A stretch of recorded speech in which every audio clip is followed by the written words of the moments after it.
अध्याय 4।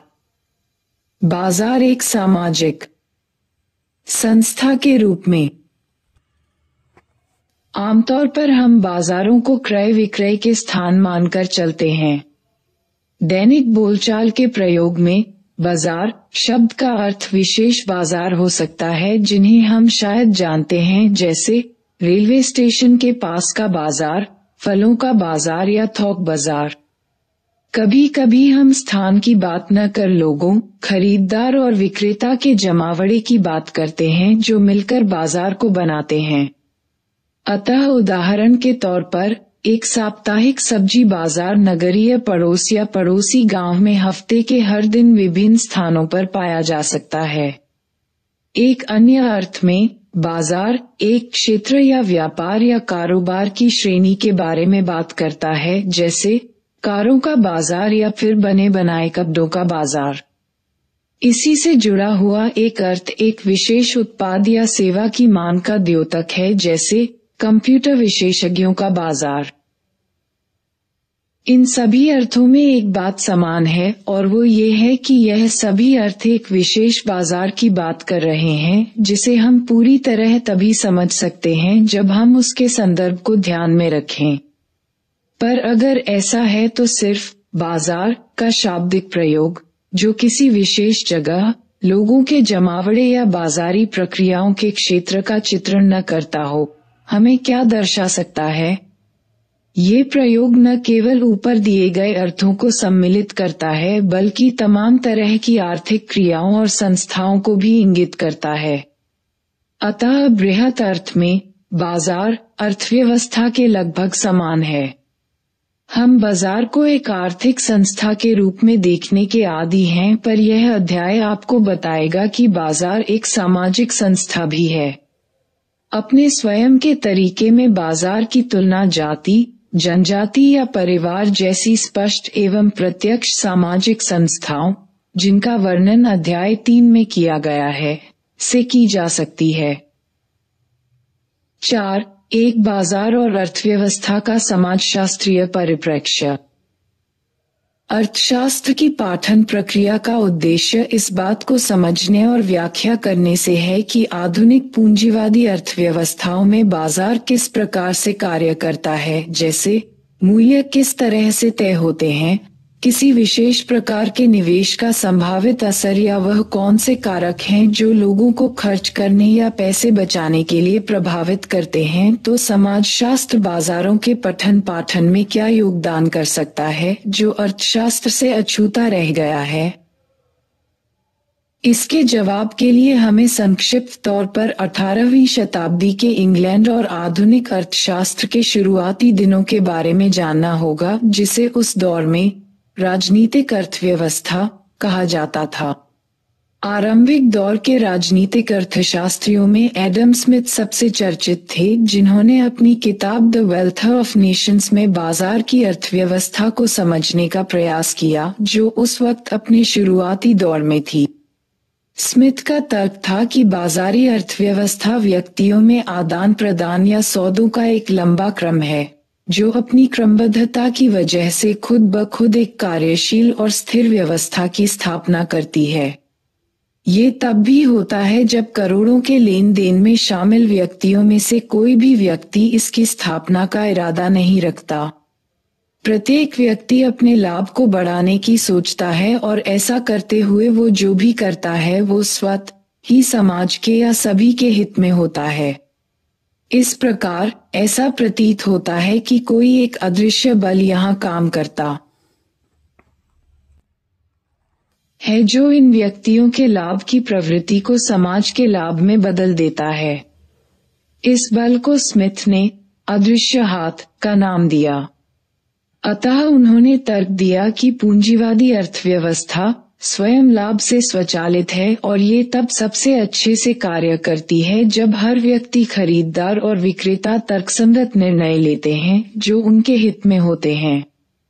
स्मिथ ने अदृश्य हाथ के विचार को इस तर्क के रूप में प्रयोग किया कि जब बाजार में व्यक्ति स्वयं लाभ के अनुसार काम करता है तो समाज को हर तरह से फायदा होता है, क्योंकि यह अर्थव्यवस्था को बढ़ाता है और अधिक समृद्धि उत्पन्न करता है।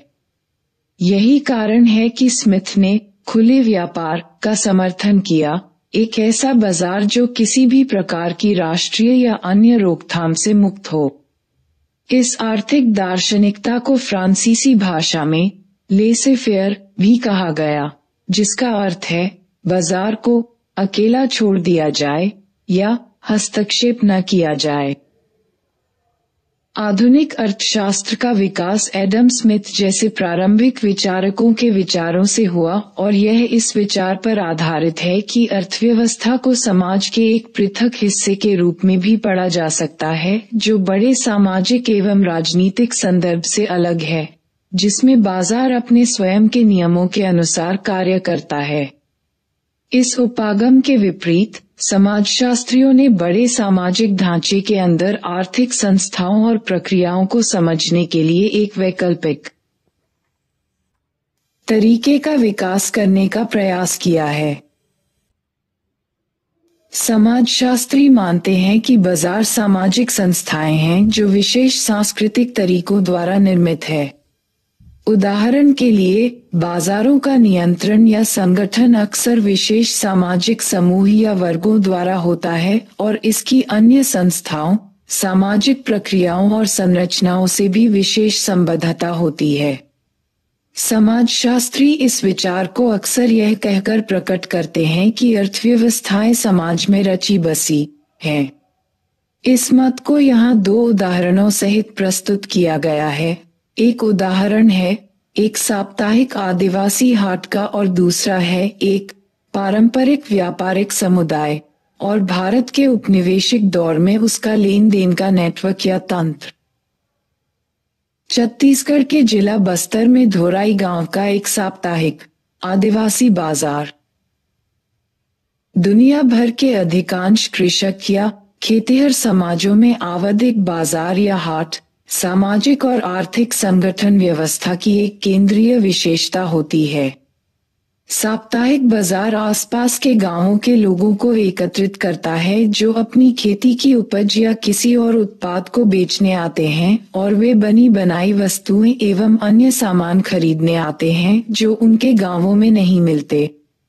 इन बाजारों में स्थानीय क्षेत्र से बाहर के लोगों के साथ साथ साहूकार, मसखरे, ज्योतिषी एवं तमाम तरह के विशेषज्ञ अपनी सेवाएं एवं वस्तुओं के साथ आते हैं। ग्रामीण भारत में एक कम तय अंतराल पर विशेष बाजार भी लगते हैं, जिसका एक आवधिक उदाहरण है पशु बाजार। यह आवधिक बाजार विभिन्न स्थानीय और क्षेत्रीय अर्थव्यवस्थाओं को जोड़ता है एवं उन्हें बृहद राष्ट्रीय अर्थव्यवस्थाओं और कस्बों एवं महानगरीय केंद्रों से जोड़ता है। साप्ताहिक हाट ग्रामीण एवं नगरीय भारत में भी एक आम नजारा होता है। पहाड़ी और जंगलाती इलाकों में, खास तौर पर जहां आदिवासी बसे होते हैं, जहां अधिवास दूर दराज तक होता है, सड़कें और संचार भी जीर्ण शीर्ण होता है एवं अर्थव्यवस्था भी अपेक्षाकृत अविकसित होती है। ऐसे में साप्ताहिक बाजार उत्पादों के आदान प्रदान के साथ साथ सामाजिक मेल मिलाप की एक प्रमुख संस्था बन जाता है। स्थानीय लोग बाजार में अपनी खेती की उपज या जंगल से लाए गए पदार्थों को व्यापारियों को बेचते हैं, जो कस्बों में इन्हें ले जाकर दोबारा बेचते हैं और इन पैसों से आवश्यक वस्तुएं जैसे नमक एवं खेती के औजार और उपभोग की वस्तुएं जैसे चूड़ियां और गहने खरीदते हैं। पर अधिकांश लोगों के लिए हाट जाने का प्रमुख कारण सामाजिक है, जहां वह अपने रिश्तेदारों से भेंट कर सकता है, घर के जवान लड़के लड़कियों का विवाह तय कर सकता है, गप्पे मार सकता है और कई अन्य कार्य कर सकता है। जहां जनजातीय क्षेत्रों में साप्ताहिक बाजार एक बहुत पुरानी संस्था है, वहीं समय के साथ इनके स्वरूप में परिवर्तन भी हुआ है। इन दूरस्थ क्षेत्रों के उपनिवेशिक राज्यों के नियंत्रण में आने के बाद इन्हें धीरे धीरे क्षेत्रीय एवं राष्ट्रीय अर्थव्यवस्थाओं से जोड़ दिया गया। जनजातीय क्षेत्रों को सड़कों के निर्माण द्वारा और स्थानीय लोगों को समझा बूझा के, जिनमें से बहुत से लोगों ने जनजातीय विद्रोहों द्वारा औपनिवेशिक शासन का विरोध किया था, खोला गया, ताकि इन इलाकों के समृद्ध जंगलों और खनिजों तक बेरोक टोक पहुंचा जा सके। ऐसा होने से इन क्षेत्रों में व्यापारी, साहूकार और आसपास के मैदानी इलाकों से अन्य गैर जनजातीय लोगों का यहाँ भी तांता लग गया। इस प्रकार जनजातीय अर्थव्यवस्था में बदलाव आ गया, क्योंकि अब जंगल के उत्पादों को बाहरी लोगों को बेचा जाने लगा और नई तरह की वस्तुएं व्यवस्था में शामिल हो गईं। आदिवासियों को अब उन खदानों और बागानों में भी मजदूर के तौर पर रखा जाने लगा जो अंग्रेजी सरकार के दौर में स्थापित हुए थे। औपनिवेशिक दौर के दौरान जनजातीय श्रम के एक बाजार का विकास हुआ। इन तमाम बदलावों की वजह से स्थानीय जनजातीय अर्थव्यवस्थाएं बड़े बाजारों से जुड़ गईं, पर इसका असर स्थानीय लोगों के लिए सामान्यतः बेहद नकारात्मक था। उदाहरण के लिए, बाहर से स्थानीय क्षेत्रों में साहूकारों और व्यापारियों के आवागमन ने आदिवासियों को दरिद्र कर दिया। उनमें से अधिकांश ने अपनी जमीन बाहरी लोगों के हाथ खो दी। साप्ताहिक बाजार एक सामाजिक संस्था के रूप में जनजातीय स्थानीय अर्थव्यवस्था और बाहरी वातावरण के बीच की कड़ियों और आदिवासियों एवं अन्य लोगों के बीच के आर्थिक शोषण का संबंध, इन सब का चित्रण बस्तर जिले के एक साप्ताहिक बाजार के अध्ययन में किया गया है। इस जिले में गोंड आदिवासी रहते हैं। साप्ताहिक बाजार में आप स्थानीय लोग, जिसमें जनजातीय और गैर जनजातीय, मुख्यतः हिंदू, के साथ साथ बाहरी लोग जिसमें मुख्यतः विभिन्न जातियों के हिंदू व्यापारी होते हैं, को पाएंगे। वन अधिकारी भी बाजार में इन आदिवासियों के साथ व्यापार करने आते हैं जो वन विभाग के लिए काम करते हैं। इस प्रकार इस बाजार में तमाम तरह के विशेष विक्रेता अपने उत्पाद और सेवाएं बेचने आते हैं। मुख्य चीजें जिनका बाजार में विनिमय होता है वे बनी बनाई वस्तुएं, जैसे गहने और पायले, बर्तन और चाकू, गैर स्थानीय खाद्य पदार्थ जैसे नमक और हल्दी, स्थानीय खाद्य सामग्री, खेतिहर उत्पाद और बनी बनाई वस्तुएं जैसे बांस की टोकरी और जंगल के उत्पाद जैसे इमली एवं तिलहन हैं। जंगल के उत्पाद जो आदिवासी लेकर आते हैं वह व्यापारी खरीदकर कस्बों में ले जाते हैं।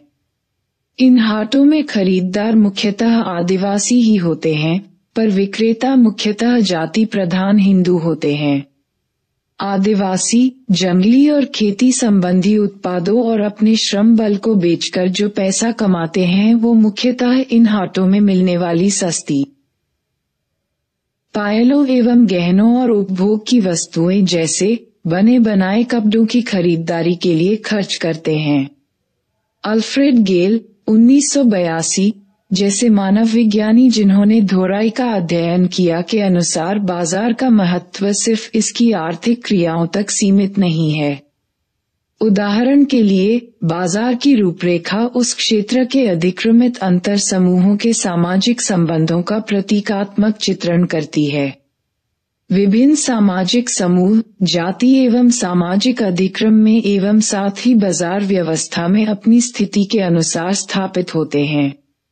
अमीर और उच्च श्रेणी वाले राजपूत आभूषण निर्माता और मध्यम श्रेणी के स्थानीय हिंदू व्यापारी बाजार के बीच वाले क्षेत्रों में बैठते हैं और आदिवासी जो तरकारी और स्थानीय। बस्तर में एक आदिवासी गांव का बाजार। बॉक्स धोराई एक आदिवासी बाजार वाले गांव का नाम है जो कि छत्तीसगढ़ के उत्तरी बस्तर जिले के भीतरी इलाके में बसा है। जब बाजार नहीं लगता उन दिनों धोराई एक ऊंधता हुआ, पेड़ों के छप्परों से छना हुआ, घरों का झुरमुट है जो पैर पसारे उन सड़कों से जा मिलता है जो बिना किसी नाप माप के जंगल भर में फैली हुई है। धोराई का सामाजिक जीवन यहाँ की 2 प्राचीन चाय की दुकानों तक सीमित है, जिसके ग्राहक राज्य वन सेवा के निम्न श्रेणी के कर्मचारी हैं जो दुर्भाग्यवश इस दूरवर्ती और निरर्थक इलाके में कर्मवश फंसे पड़े हैं। धोराई का अस्तित्व गैर बाजारी दिनों में या शुक्रवार को छोड़कर शून्य के बराबर होता है, पर बाजार वाले दिन वो किसी और जगह में तब्दील हो जाता है। ट्रकों से रास्ता जाम हुआ होता है। वन के सरकारी कर्मचारी अपनी इस्त्री की हुई पोशाकों में इधर से उधर चहलकदमी कर रहे होते हैं और वन सेवा के महत्वपूर्ण अधिकारी अपनी ड्यूटी बजाकर वन विभाग के विश्राम गृहों के आंगनों से बाजार पर बराबर नजर बनाए रखते हैं। वे आदिवासी श्रमिकों को उनके काम का भत्ता बांटते हैं। जब अफसरात आराम घर में सभा लगाते हैं तो आदिवासियों की कतार चारों ओर से खींचती चली जाती हैं। वो जंगल के समान अपने खेतों की उपज या फिर अपने हाथ से बनाया हुआ कुछ लेकर आते हैं।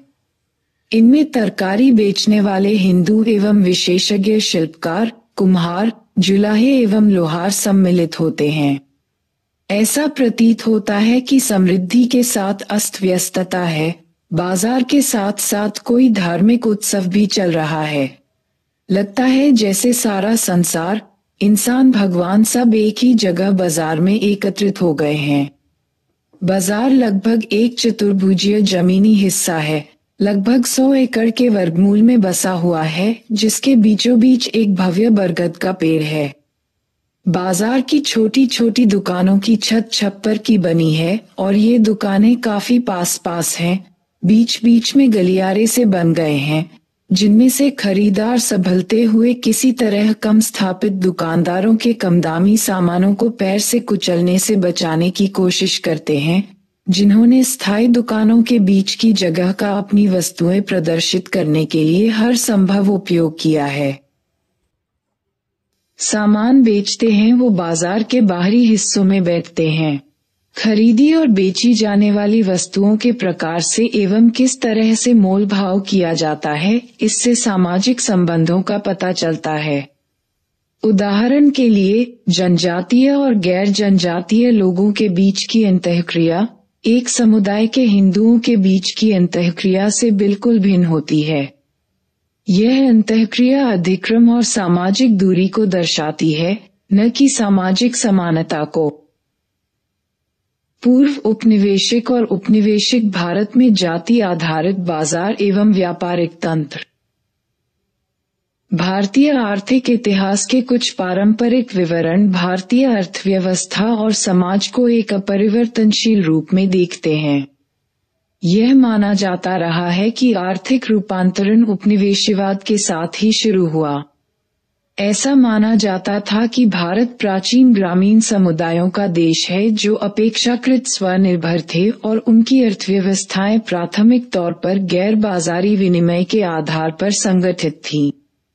उपनिवेशिकता के दौरान और भारत की आजादी के प्रारंभिक दौर में ऐसा माना गया कि व्यावसायिक रुपये पैसे की अर्थव्यवस्था के स्थानीय कृषक अर्थव्यवस्था में आने और विनिमय के बृहत क्षेत्रों में उनके शामिल होने से ग्रामीण एवं नगरीय समाजों में जबरदस्त सामाजिक एवं आर्थिक परिवर्तन हुए।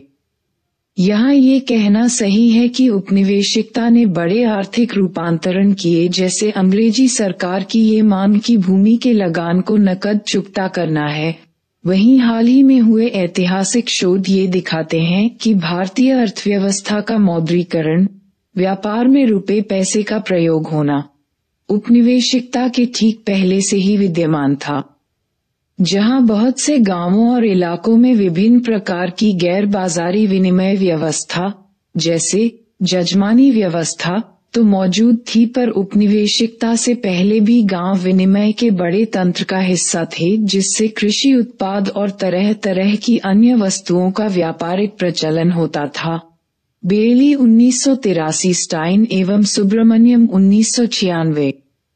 अब ऐसा लगता है कि पारंपरिक और आधुनिक या पूंजीवाद से पहले और पूंजीवाद का दौर, अर्थव्यवस्था के बीच अक्सर जो विभाजन किया जाता है वो इस सफाई से बटा हुआ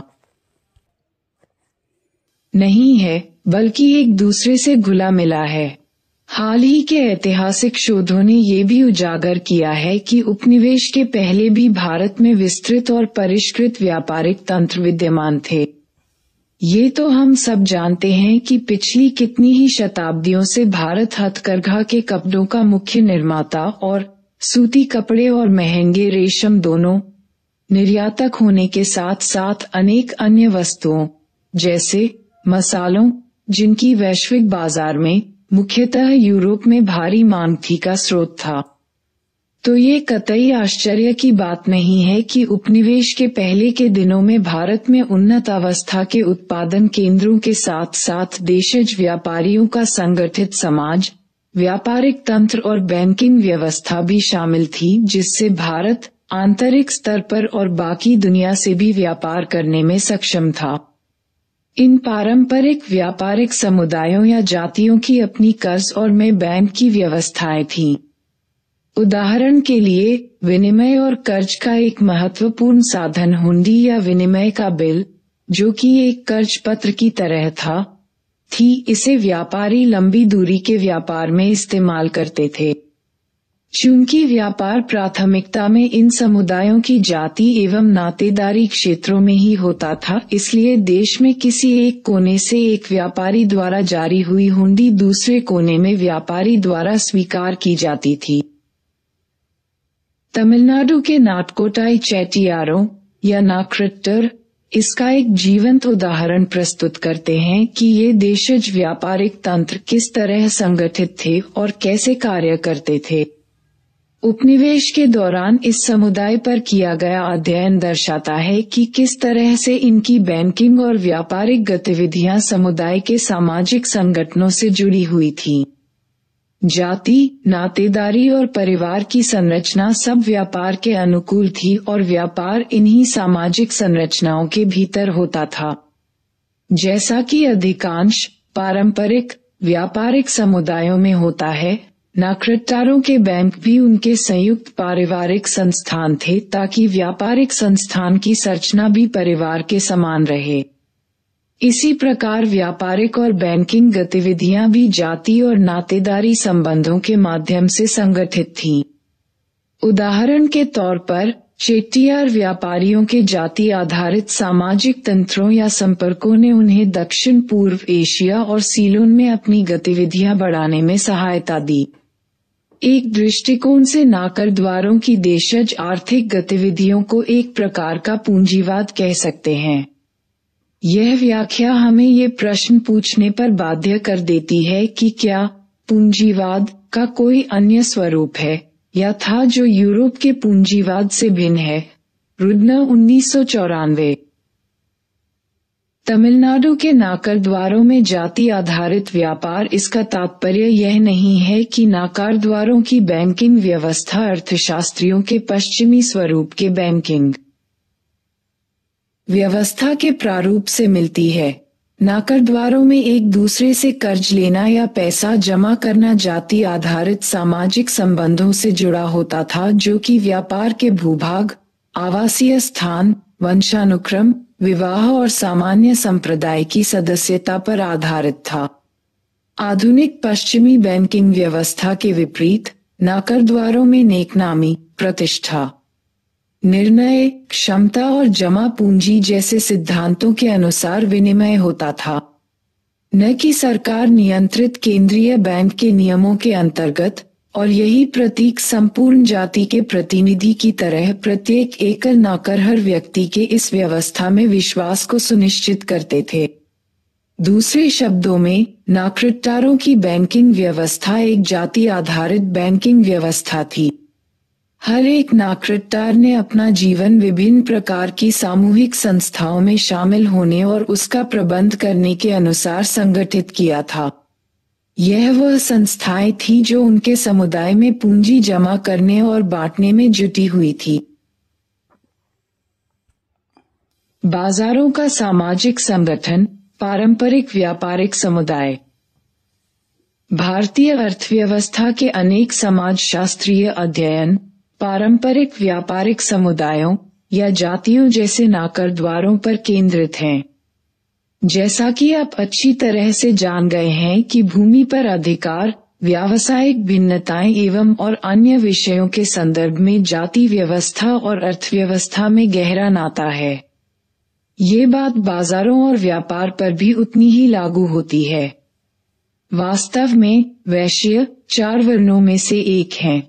ये तथ्य भारतीय समाज में प्राचीन काल से व्यापार और व्यापारी के महत्व को दर्शाता है। हालांकि अन्य वर्णों की तरह वैश्य परिस्थिति अक्सर स्थिर पहचान या सामाजिक स्थिति की तुलना में अधिकार या आकांक्षा से प्राप्त की हुई होती है। हालांकि कुछ ऐसे वैश्य समुदाय भी हैं, जैसे उत्तरी भारत के बनिया, जिनका पारंपरिक व्यवसाय एक लंबे समय से व्यापार या वाणिज्य रहा है। कुछ जाति समूह भी हैं जो व्यापार में शामिल हो गए हैं। ऐसे समूह ऊपर बढ़ने की प्रक्रिया में वैश्य की परिस्थिति पाने की आकांक्षा रखते हैं या इस पर अधिकार जताते हैं।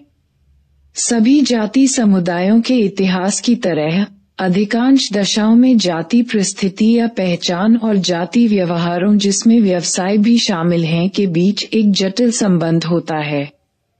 भारत में पारंपरिक व्यापारिक समुदायों में सिर्फ वैश्य ही नहीं बल्कि और समूह भी अपनी भिन्न धार्मिक या अन्य सामुदायिक पहचानों के साथ शामिल हैं, जैसे पारसी, सिंधी, बोहरा या जैन।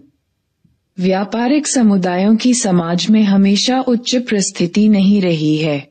मसलन उपनिवेश काल में नमक का दूर दराज तक व्यापार एक उपेक्षित जनजातीय समूह बंजारों द्वारा होता था। हर स्थिति में सामुदायिक संस्थाओं का विशेष स्वरूप और उनका आचरण विभिन्न संस्थाओं और व्यापारिक प्रथाओं को जन्म देता है। क्रियाकलाप 4.1 भारत में अतीत व समकालीन परिवेश में बाजारों के परिचालन को समझने के लिए हम इस बात की जांच कर सकते हैं कि किस तरह व्यापार के कुछ विशेष क्षेत्र विशेष समुदायों द्वारा नियंत्रित होते हैं। इस जाति आधारित विशेषता का एक कारण ये भी हो सकता है कि व्यापार और खरीद फरोख्त आमतौर पर जाति एवं नातेदारी तंत्रों में ही होता है, जैसा कि हमने नाकरद्वारों के मामले में देखा। क्योंकि व्यापारी अपने स्वयं के समुदायों के लोगों पर विश्वास और उनकी अपेक्षा ज्यादा करते हैं, इसलिए वे बाहर के लोगों की बजाय इन्हीं संपर्कों में व्यापार करते हैं और इससे व्यापार के कुछ क्षेत्रों पर एक जाति का एकाधिकार हो जाता है। उपनिवेशवाद और नए बाजारों का आविर्भाव। उपनिवेशवाद के आते ही भारतीय अर्थव्यवस्था में गहरे बदलाव आए, जिससे उत्पादन, व्यापार और कृषि में एक अभूतपूर्व विघटन हुआ। एक जाना माना उदाहरण है हथकरघा के काम का खात्मा हो जाना। ऐसा इसलिए हुआ क्योंकि उस वक्त के बाजारों में इंग्लैंड से सस्ते बने बनाए कपड़ों की भरमार लगा दी गई थी। हालांकि भारत में उपनिवेश के दौर से पहले ही एक जटिल मौद्रीकृत अर्थव्यवस्था विद्यमान थी। ज्यादातर इतिहासकार उपनिवेश काल को एक संधि काल के रूप में देखते हैं। उपनिवेश काल के दौरान भारत विश्व की पूंजीवादी अर्थव्यवस्था से और अधिक जुड़ गया। अंग्रेजी राज से पहले भारत बने बनाए सामानों के निर्यात का एक मुख्य केंद्र था। उपनिवेशवाद के बाद भारत कच्चे माल और कृषक उत्पादों का स्रोत और उत्पादित सामानों का उपभोक्ता बना दिया गया। ये दोनों कार्य इंग्लैंड के उद्योगों को लाभ पहुंचाने के लिए किए गए। लगभग उसी समय नए समूह, मुख्यतः यूरोपियन, व्यापार और व्यवसाय में आने लगे। वो या तो पहले से जमे हुए व्यापारिक समुदायों से मेल जोल कर अपना व्यापार शुरू करते थे या कभी उन समुदायों को उनका व्यापार छोड़ने को मजबूर करके। परंतु पहले से विद्यमान आर्थिक संस्थाओं को पूरी तरह से नष्ट करने के बजाय भारत में बाजार अर्थव्यवस्था के विस्तार में कुछ व्यापारिक समुदायों को नए अवसर प्रदान किए, जिन्होंने बदलती हुई आर्थिक परिस्थितियों के अनुसार अपने आप को पुनर्गठित किया और अपनी स्थिति को सुधारा। कुछ मामलों में उपनिवेशवाद द्वारा प्रदान किए गए आर्थिक सुअवसरों का लाभ उठाने के लिए नए समुदायों का जन्म हुआ, जिन्होंने स्वतंत्रता के बाद भी अपनी आर्थिक शक्ति को निरंतरता से बनाए रखा। इस प्रक्रिया का एक अच्छा उदाहरण है मारवाड़ी, जो शायद भारत में हर जगह पाए जाने वाले एवं सबसे ज्यादा जाना माना व्यापारिक समुदाय है। मारवाड़ियों का प्रतिनिधित्व बिरला परिवार जैसे नामी औद्योगिक घरानों से तो है ही, छोटे छोटे दुकानदारों और व्यापारियों से भी हैं, जो भारत के हर कस्बे के बाजारों में बसे हुए हैं। उपनिवेश काल के दौरान ही मारवाड़ी एक सफल व्यापारिक समुदाय बने, जब उन्होंने उपनिवेशिक शहरों जैसे कलकत्ता में मिलने वाले नए सुअवसरों का लाभ उठाया और व्यापार और साहूकारी जारी रखने के लिए देश के सभी भागों में बस गए।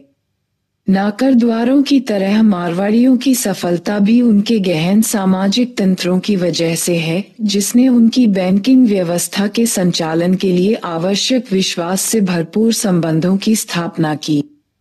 अनेक मारवाड़ी परिवार इतनी पूंजी जुटा पाए कि वो लोगों को ब्याज पर कर्ज देने लगे।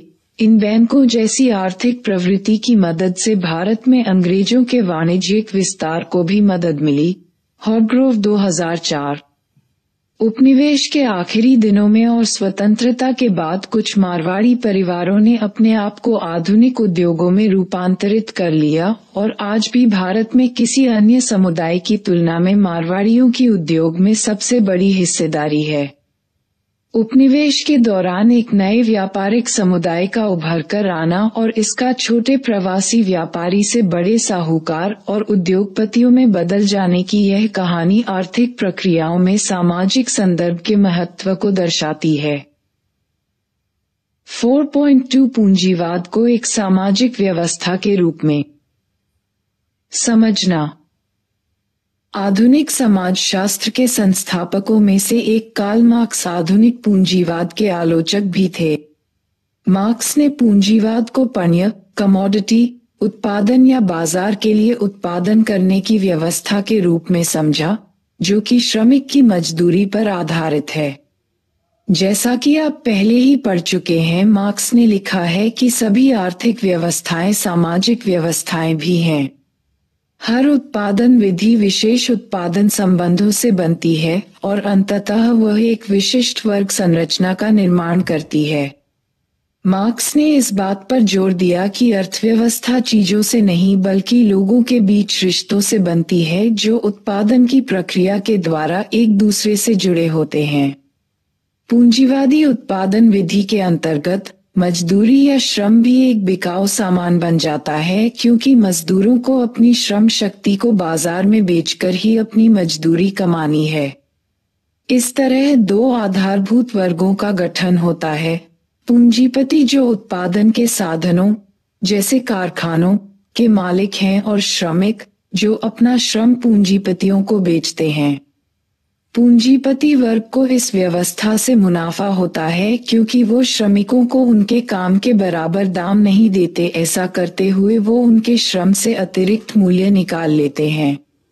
मार्क्स के पूंजीवादी अर्थव्यवस्था और समाज के सिद्धांत ने 19वीं और 20वीं शताब्दियों में पूंजीवाद के स्वरूप के बारे में अनेक सिद्धांतों और बहसों को प्रेरित किया। विस्तृतीकरण या पंजीकरण और उपभोग।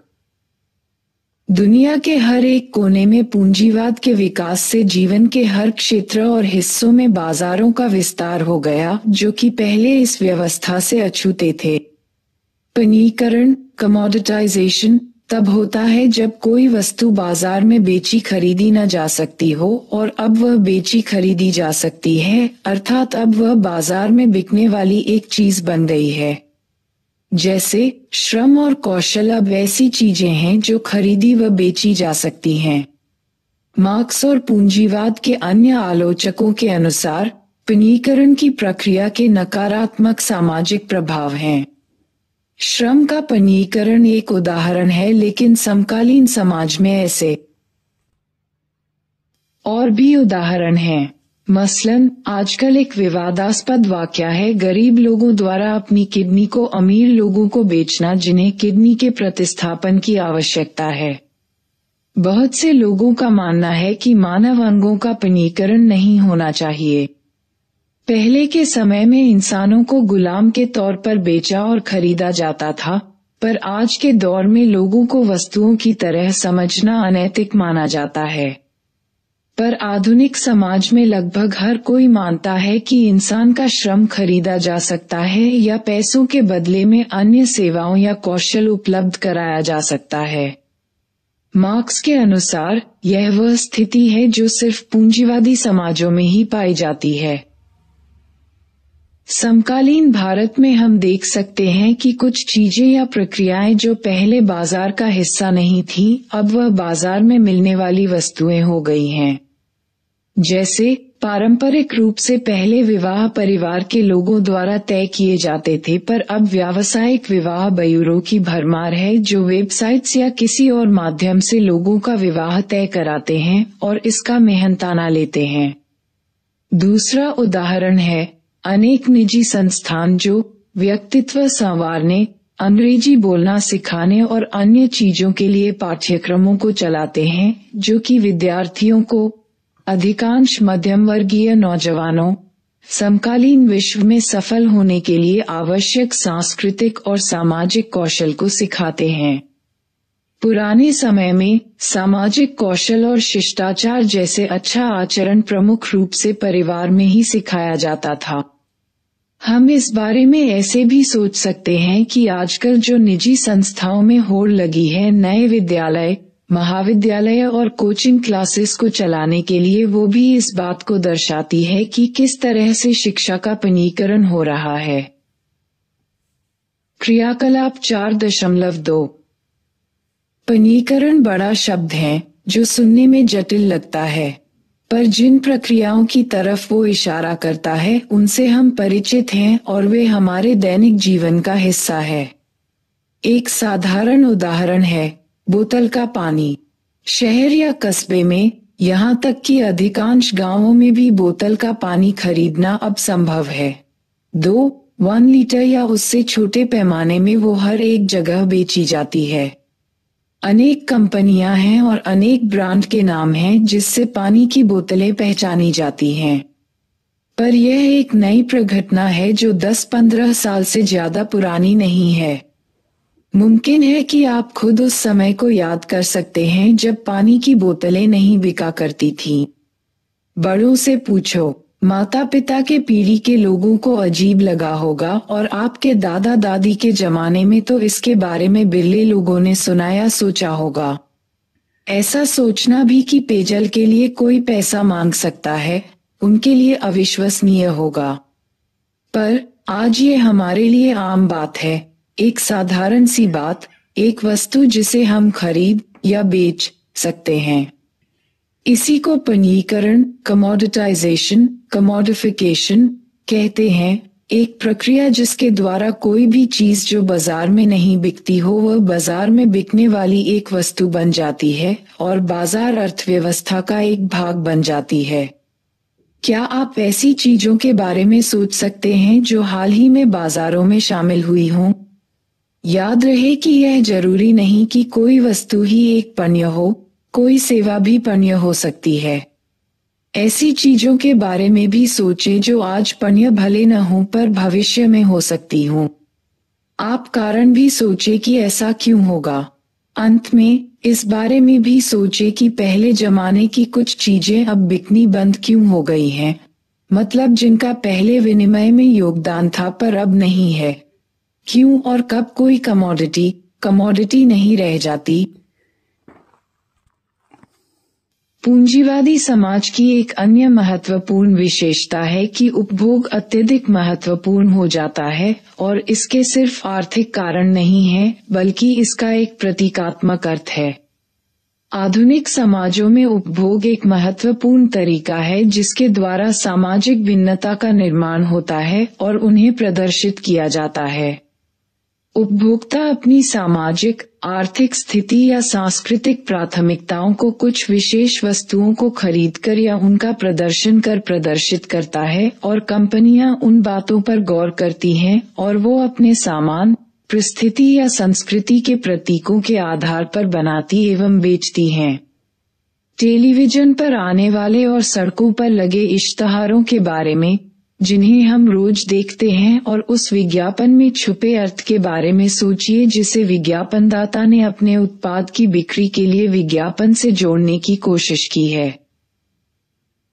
समाजशास्त्र के संस्थापकों में से एक मैक्स वेबर ने पहली बार इस बात को लोगों के सामने रखा कि लोग जो सामान खरीदते हैं एवं उपयोग करते हैं वह समाज में उनकी परिस्थिति से गहनता से जुड़ा होता है। उन्होंने इसको प्रतिष्ठा का प्रतीक माना। उदाहरण के तौर पर भारत में आज मध्यम वर्गीय परिवारों में उनके पास जो कार का मॉडल होता है या जिस कंपनी के सेलफोन इस्तेमाल करते हैं वो उनकी सामाजिक आर्थिक परिस्थिति का अनुमान लगाने के प्रमुख साधन हैं। वेबर ने इस बारे में भी लिखा कि किस तरह से लोगों की जीवनशैली के आधार पर उनके वर्गों और परिस्थिति समूहों में भिन्नता की जाती है। उपभोग जीवन का एक पक्ष है, पर उसमें ये बातें भी शामिल हैं कि आप अपने घर को किस तरह से सजाते हैं, आप किस तरह के कपड़े पहनते हैं, किस तरह के मनोरंजन को पसंद करते हैं और दैनिक जीवन के अन्य पक्ष भी इसमें शामिल हैं। समाजशास्त्री आधुनिक समाज में उपभोग के स्वरूप और जीवन शैलियों का उनके सांस्कृतिक एवं सामाजिक महत्व के कारण अध्ययन करते हैं। भूमंडलीकरण स्थानीय, क्षेत्रीय, राष्ट्रीय और अंतर्राष्ट्रीय बाजारों का गठजोड़। 1980 के दशक के बाद भारत ने अपने आर्थिक इतिहास के नए दौर में प्रवेश किया। ये मुख्यतः राज्य स्तरीय विकास से उदारवाद जैसी आर्थिक नीति के परिवर्तन की वजह से हुआ। इस बदलाव से भूमंडलीकरण के युग की शुरुआत हुई। वह दौर जिसमें दुनिया पहले से ज्यादा अंतर्संबंधित है, सिर्फ आर्थिक तौर पर ही नहीं बल्कि सांस्कृतिक और राजनीतिक तौर पर भी। भूमंडलीकरण के कई रुझान होते हैं, उनमें से खास हैं अंतर्राष्ट्रीय स्तर पर वस्तुओं, पूंजी, समाचार और लोगों का संचलन एवं साथ ही प्रौद्योगिकी, कंप्यूटर, दूरसंचार और परिवहन के क्षेत्र में, और अन्य आधारभूत सुविधाओं का विकास जो इस संचलन को गति प्रदान करते हैं। भूमंडलीकरण की एक केंद्रीय विशेषता दुनिया के चारों कोनों में बाजारों का विस्तार और एकीकरण का बढ़ना है। इस एकीकरण का अर्थ है कि दुनिया के किसी एक कोने में किसी बाजार में परिवर्तन होता है तो दूसरे कोनों में उसका अनुकूल प्रतिकूल असर हो सकता है। जैसे अगर अमेरिकी बाजार में गिरावट आती है तो भारतीय सॉफ्टवेयर के उद्योग में भी गिरावट आएगी, जैसा कि न्यूयॉर्क में वर्ल्ड ट्रेड सेंटर पर 9/11 के हमले के बाद हमें देखने को मिला था, जिससे इस क्षेत्र में लोगों का व्यवसाय एवं नौकरियां जाती रहेंगी। सॉफ्टवेयर सेवा उद्योग और व्यापार में बाह्य स्रोतों के प्रयोग का उद्योग, बिजनेस प्रोसेस आउटसोर्सिंग (BPO) जैसे कॉल सेंटर उन प्रमुख उद्योगों में से हैं जिसके द्वारा भारत वैश्विक अर्थव्यवस्था से लगातार जुड़ता जा रहा है। यहाँ की कंपनियां पश्चिम के विकसित देशों के उपभोक्ताओं को सस्ते दाम पर श्रम और सेवाएं मुहैया कराती हैं। हम कह सकते हैं कि अब भारतीय सॉफ्टवेयर संबंधी सेवाएं और उसी प्रकार की अन्य और सेवाओं का विश्वभर में एक बाजार बन गया है। भूमंडलीकरण के अंतर्गत सिर्फ पूंजी और वस्तुओं का ही नहीं बल्कि लोगों, सांस्कृतिक उत्पादों और छवियों का भी दुनिया भर में परिचालन होता है। यह विनिमय के नए दायरों से प्रवेश करती है और नए बाजारों का निर्माण करती है। उत्पाद, सेवाएं और सांस्कृतिक तत्व जो पहले बाजार व्यवस्था से बाहर थे। अप्रत्यक्ष बाजार, समय और दूरी पर विजय। माइसोर से नासदाक का उद्घाटन इन्फोसिस का दूर संचारित लिपियों का अंश जिससे अमेरिकी शेयर बाजार खुला मैसूर। अगर आपको भी नहीं लगता कि दुनिया समतल हो गई है तो इस पर गौर करें। इन्फोसिस प्रौद्योग ने नासदाक के शेयर बाजार के सुबह खुलने की उद्घोषणा की, वो भी माइसोर से बैठे बैठे। यहाँ शाम के 7 बजे अमेरिका का 9.30 प्रातः इन्फोसिस के सभापति और मुख्य संचालक N.R. नारायण मूर्ति ने एक घंटी बजाकर नासदाक के टाइम्स स्क्वेयर, न्यूयॉर्क के बाजार स्थल का सोमवारी बाजार खोला। ये शुरुआती घंटी एक उत्सवी घटना है जो नासदाक के अप्रत्यक्ष बाजार प्रारूप का प्रतीक है। चूंकि नास्दाक का संचालन पूर्णतः इलेक्ट्रॉनिक है, ये दुनिया के किसी भी हिस्से से खोला जा सकता है और यह प्रतीकात्मक तौर पर व्यापार के प्रत्येक दिन की शुरुआत में पूंजी निवेशकों और बाजार के प्रतिभागियों को एक दूसरे से जोड़ता है। स्रोत: समाचार का अंश, the times of India, Bengaluru, August 2006। Box 4.3 के लिए अभ्यास। नास्दाक एक प्रमुख इलेक्ट्रॉनिक विनिमय केंद्र का नाम है जो न्यूयॉर्क में स्थित है। इसका संचालन विशेष रूप से कंप्यूटर आधारित इलेक्ट्रॉनिक संचार माध्यमों से होता है। ये दुनिया भर के ब्रोकरों और निवेशकों को उन कंपनियों के शेयर के खरीद फरोख्त में मदद करता है जो उससे पंजीकृत है। ये सौदे वास्तविक समय में होते हैं, अर्थात चंद सेकंड्स में मामले तय कर दिए जाते हैं और वो भी बिना कागजी कार्यवाही या कागजी मुद्रा के ऊपर दिए गए समाचार के अंश को ध्यान से पढ़ें एवं निम्नलिखित प्रश्नों का जवाब दें। 1. एक स्टॉक बाजार में व्यापार, जैसे कि नास्दाक या मुंबई स्टॉक एक्सचेंज, अन्य बाजारों में व्यापार से कैसे अलग है? आप स्टॉक एक्सचेंज के बारे में अखबारों, मैगजीनों और इंटरनेट से और जानकारी प्राप्त कर सकते हैं। 2. ये घटना जो कि अमेरिका में स्थित नास्दाक बाजार का माइसोर से इन्फोसिस के सभापति नारायण मूर्ति द्वारा किए गए उद्घाटन के बारे में है, आपको आज की दुनिया के बाजारों के बारे में, विशेषकर शेयर और वित्तीय बाजार के बारे में, और भारत के वैश्विक अर्थव्यवस्था से संबंधों के बारे में क्या बताती है? 3. लेख में उद्घाटन की घटना को एक समारोह के रूप में प्रस्तुत किया गया है। क्या आप ऐसे ही किसी अन्य उद्घाटन उत्सव की प्रथा के बारे में सोच सकते हैं जो अन्य प्रकार के बाजारों में महत्वपूर्ण है? ये अंतर्राष्ट्रीय स्तर पर भी एक बड़े पर्यटन स्थल के नाम से जाना जाता है।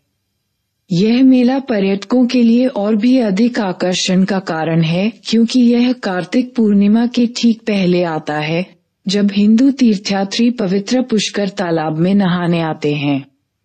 इस तरह हिंदू तीर्थयात्रियों, ऊंटों, व्यापारियों और विदेशी पर्यटकों का सम्मेलन हो जाता है, जिसमें सिर्फ पशुओं और पैसे का विनिमय ही नहीं बल्कि धार्मिक पुण्यों और सांस्कृतिक प्रतीकों की भी अदला बदली होती है।